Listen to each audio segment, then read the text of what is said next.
At 6 feet 7 inches tall, James Arness stood. To put it simply, he was one of the tallest male actors of all time. He was the tallest man on the Gunsmoke set. Despite this, he was frequently characterized by several of his co-workers as an incredibly gentle giant. Just picture the astonishment on the faces of James's admirers when whispers about a rift in his inner circle started circulating. Watch this film to find out how accurate this tale of hatred was and how James rose to stardom. On May 26, 1923, in Minneapolis, Minnesota, to Norwegian-born Rolf Cirkler Arness, a traveling medical supplier, and German-born Ruth Dussler Arness, a journalist, was born James Arness. The original name of the family was Arness. Peter Arness, James' grandpa, changed his last name to Arness after migrating to the United States from Norway in 1887. When James was born, his name was James King Arness. His family was devout Methodists. His views, temperament, and personality were shaped by this. He is the firstborn son of two. His younger brother Peter also became an actor and used the surname Graves, which is derived from their mother's side of the family. In Minneapolis, James attended 3 different schools.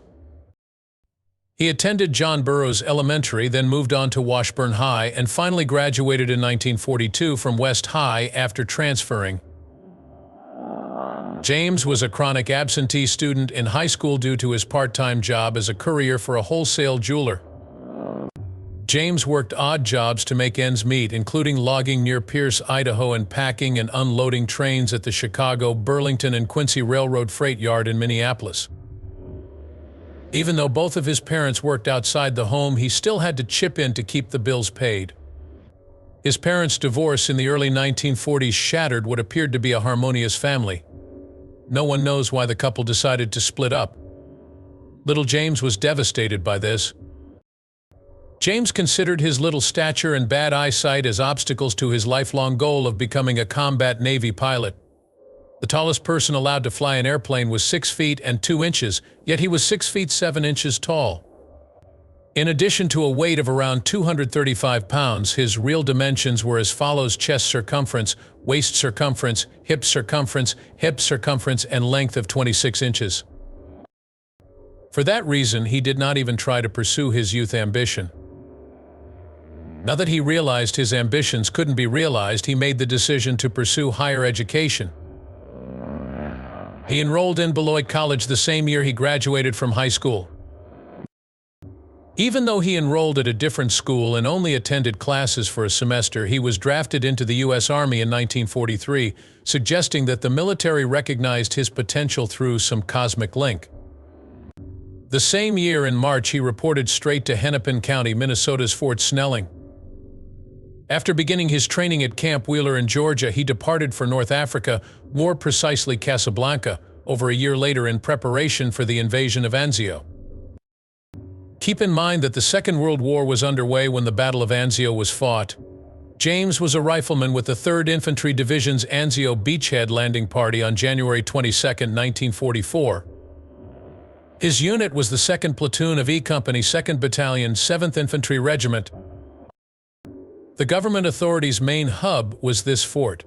Unsurprisingly, the first person to disembark from the landing craft was James, a towering guy. He measured the water depth to be up to his waist. The newly enlisted men were drawn into the fray in no time and would continue battling for months to come. On a night without a moon on February 1, 1944. As James slithered through a garden on his way to the enemy lines, the sound of cries startled him. A fight broke out unexpectedly and he was ensnared before he could respond. His lower leg was broken by the multiple bullets from the machine gun fire. Attempting to alleviate the excruciating agony, a concussion grenade was hurled in the vicinity. It snatched James up from the floor and pounded him into an object of solid resistance. Lost and indifferent about James's fate, the fight continued. The enemy's forces were ultimately vanquished. However, James suffered serious injuries during the conflict. Several rounds from a German machine gun had struck his right leg. He was airlifted from Italy to the United States for treatment because it was that serious. Upon his arrival in the United States, he was admitted to Clinton, Iowa's 91st General Hospital. A complete recovery would be a long time coming, Several disagreements led to the end of the 5-month Anzio War, causing a great deal of harm and loss of life. James was fortunate to be among them. On January 29, 1945, he was discharged from the Army honorably after undergoing multiple surgeries. Among his military honors were the following: the Purple Heart, the American Campaign Medal, the European African Middle Eastern Campaign Medal with 3 bronze battle stars and an arrowhead device, the Combat Infantryman Badge, and the World War II Victory Medal. He was also awarded the Bronze Star and the Purple Star. He never fully recovered and endured constant, excruciating leg agony. He was visited by his younger brother Peter while he was in the hospital, and Peter urged him to apply to a radio course at the University of Minnesota. At his brother's urging, James enrolled in a radio course at the University of Minnesota after his hospital discharge. Soon after, his instructor suggested he apply for a position as a radio announcer for a Minneapolis station. He was enjoying great success as a radio broadcaster until a buddy of his advised that he try his luck as an extra in Hollywood films. James really made it to Hollywood on a $1.101000 cash he hitchhiked. Not long after, James enrolled at the Bliss Hayden School of the Theater. There he trained with actor Harry Hayden. Sometime during one of his performance rehearsals, Agent Leon Lance noticed him. Keep in mind that James stood at 6 feet 7 inches tall, had light brown eyes and golden white hair. He was bound to be noticed. We will never know if Lance noticed acting talent or just a striking good looks in him. We do know that in the 1947 film Farmer's Daughter he cast James as Peter Young, Loretta Young's brother. H.C. Potter, the film's director at the time, advised James to remove the U from his surname during this classic. James obviously recognized the logic in this and changed his name to James Arness, removing the U. This would be the second time his grandpa's name was changed. Nonetheless, we are unaware of any negative aspects to continuing to use his previous name, and it appeared to be beneficial for his profession. James was now merely physically riding the waves. As a resident of Onufray, he enjoyed surfing in his spare time. But a shift was on the horizon that would alter the course of his existence. Just after The Farmer's Daughter came out, he got fan mail, his first ever. This act of kindness shocked him to his core, and he felt compelled to devote himself fully to his acting career. His hard work eventually paid off. He met his leading lady, Virginia Chapman, in a 1948 production of Candida at the Pasadena Community Playhouse, where he was cast. He was inspired to pursue acting and devote more time to pursuing his career after this, which turned out to be a fantastic decision for him both professionally and personally. No one can really hold James responsible for his initial lack of dedication to his acting training. Even though he had performed in a few high school productions, acting had never been his passion. The acting career was never anything he valued. He counted himself fortunate to have landed the parts he has thus far. But his beliefs were irrelevant. Other small roles began to come his way, to the point that it was happening regularly. Naturally, his enormous height was a major factor in landing roles, particularly those involving villains. In 1951's The Thing from Another World, in another science fiction film, he portrayed a murderous extraterrestrial. James must have been seen by someone who thought he could be more than just a villain in movies at some point. Agent Charles K. Feldman, who was also representing John Wayne, noticed him as he was portraying the part of a Greek warrior. Remember that John Wayne had already achieved superstar status by that point. Wayne loved James, whom Feldman presented to him, maybe because of the unusual blend of James's charisma and his towering stature. It doesn't matter because nobody said Jack Wayne had already signed James to a personal contract. For a few years, he had the honor of working with Wayne in a wide variety of jobs. James' decision to appoint Wayne as a mentor was predictable. James would benefit immensely from this, both in terms of improving his acting skills and landing better acting roles. When Wayne suggested he play the starring part of Matt Dillon on Gunsmoke in 1955, he landed one of the assignments that would define his career. This put an end to the urban legend circulating in Hollywood that Wayne had turned down the job when given it. Yet that is not the case. James was the one who declined the part he was worried that landing a TV series role would derail his career growth trajectory. Luckily, his supportive buddy and mentor would not let him miss out on such a fantastic chance. "Go ahead and take it, Jim." Supposedly Wayne said, "Jim, you don't fit in any photos. No one wants a giant like you looming over guys like Gregory Peck and me." Gained notoriety on the little screen. After much deliberation, he accepted the assignment. Actually, his commitment was admirable. For the part, he went so far as to darken his naturally blonde locks. To add realism to the situations, he had to master shooting as well. Wayne wasn't meant to play a significant role in Gunsmoke, despite his appearance in the 1955 pilot's prologue, where he introduced James as Matt Dillon, the show's protagonist. Dodge City, Kansas served as the setting for the show. The show followed Marshal Matt Dillon as he attempted to maintain order in a dangerous and unforgiving frontier environment. Audiences all over the globe were enthralled by this captivating tale. The play would not have been as enjoyable without Dillon's eccentric circle of pals who he skillfully used as enforcers. Arvo Ohala was one of the people James would collaborate with. In the opening sequence of the show, Arvo was among the first actors to appear. An encounter with a generic bad guy standing in for all the villains Dillon would face throughout the series was supposed to take place here.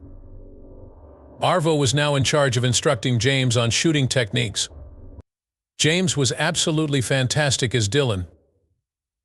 The nation quickly became enamored with him. The Americans had been won over by him. In its initial season, Gunsmoke quickly became a beloved show in the United States. Considering that the same TV show ran for 20 seasons from 1955 to 1975, this was hilarious. It also held the record for the longest-running television drama series until 2008. The show has been going for a very long time, though.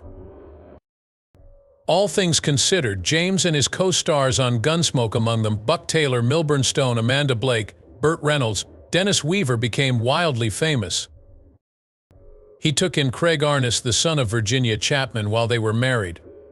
After working as a photographer for National Geographic, Craig Arness went on to start the stock image agency Westlight. A boy and a daughter were born to them as well. His sister Jenny Lee Arness was born on May 23, 1950, and their son Rolf was born on February 18, 1952. After James and Virginia Chapman's 1963 divorce, he battled for and eventually obtained legal custody of their children. He bequeathed the Brandeis Institute 400 acres of land in northern Los Angeles County in 1968. In 1970, Rolf became famous after being a world surfing champion. Jenny Lee tragically passed away at the young age of 25 due to a drug overdose. One could argue that she took her own life in 1975. Another tragic event crushed James's heart 2 years later. According to reports, his ex-wife Virginia passed away in 1977 after an accidental drug overdose. Thordis Brandt was his partner 4 years after his and Virginia Chapman's divorce. After 6 years of friendship, they broke up. The next year, in 1978, he wed Janet Surtees. James was in his element when filming Gunsmoke. The closeness of the Gunsmoke cast members is proof that human relationships matter greatly for the success of a business, says a report. They were famous for making the set a fun place to work, which opened doors for others. Personally, James was an exceptional human being. Ben Bates, who played James's stunt double in Gunsmoke, even remarked that, despite the gravity of his role, James couldn't help but giggle all the way through the film. He would bust out laughing so unexpectedly that it would occasionally interrupt recording. The fact that one of the new actors working with Buck Taylor on Gunsmoke admired James to such an extent that he named his second kid after James' character Matt is indicative of how highly regarded James was on the program.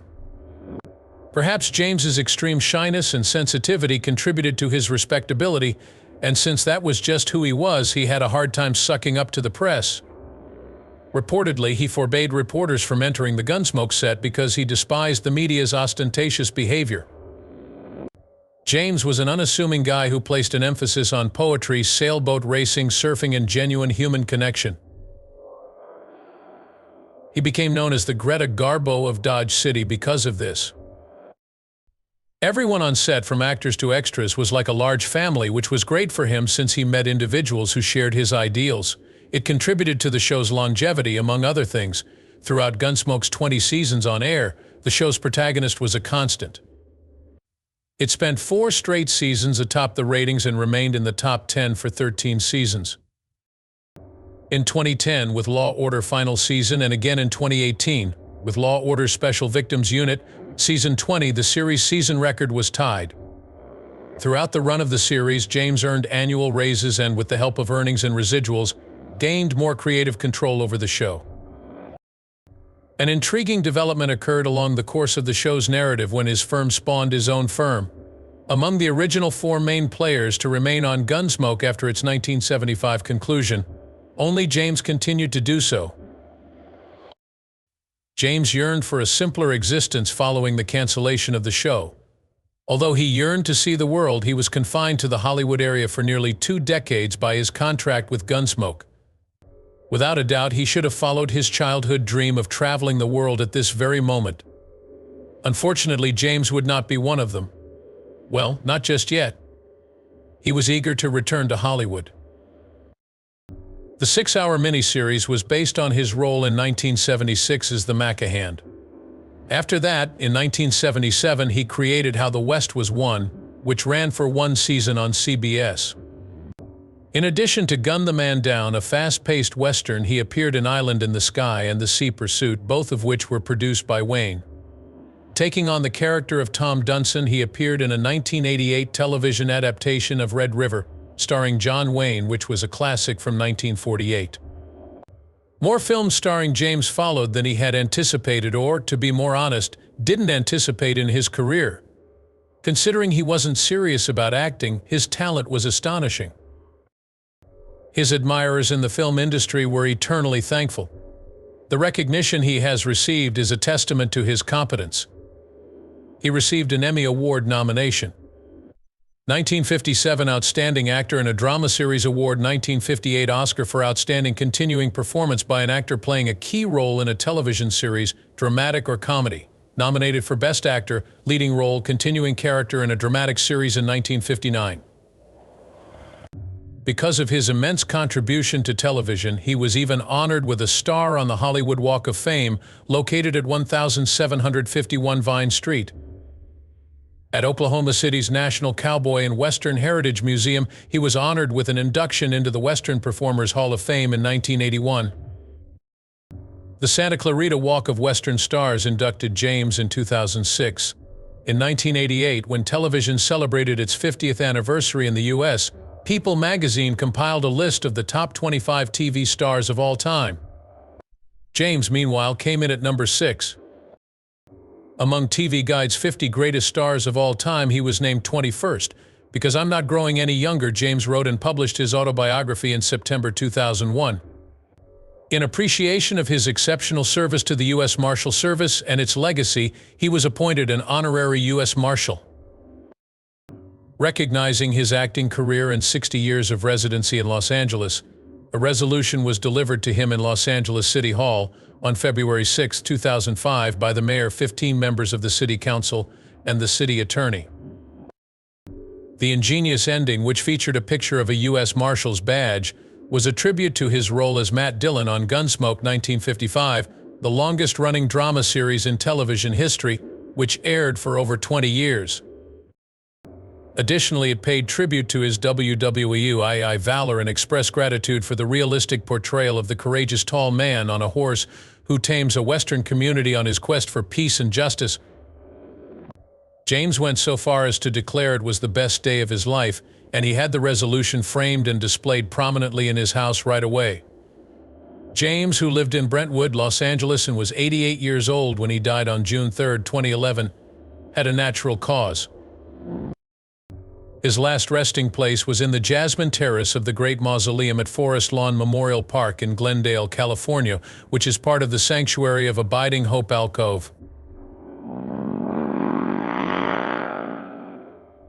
He was survived by his wife, a son, 6 grandkids, and great-grandchildren. By examining his life story, we can see that this great actor knew the value of human connection and the tremendous impact it had on his rise to fame and subsequent downfall. We must now address the rumor of hatred by beginning with those who were closest to him during his career. Our best guess is that the Gunsmoke cast got along famously and enjoyed working together. Disputes and disagreements did arise on occasion, but they were always resolved promptly. Yet again, not a single person could be blamed for causing disturbance. Since Gunsmoke actors and actresses often partied together outside of filming, this was obviously not going to happen. Their on-screen chemistry became a reality. It would not have been able to release 635 episodes over 20 seasons and 20 years if these concerns hadn't been resolved quickly and peacefully. After the program was canceled, many of the cast and crew members stayed close friends because of the strong relationships that these guys built. One other tale that stuck out was that James despised his brother Peter Graves. This animosity may have sprung from Peter's decision to change his name entirely or from his early return home. All of those arguments, however, lack any real substance. James departed from the house at a light dawn. Since James had to change his own name to fit demand, he completely understood why Peter changed his name to attain success independently from his elder brother. The gossips will likely fail to remember that in 1955, James was nominated for an Emmy, and that same year, Peter directed an episode of Gunsmoke in which James played the lead. It was evident that James had no strong feelings for anyone. Being compelled to influence people's personal decisions was the one thing that the gentle giant despised. "I don't say anything since I am not in a position of power," just like he said. "I don't believe it is within my authority to sway other people. Maybe that's just my luck as a dropout."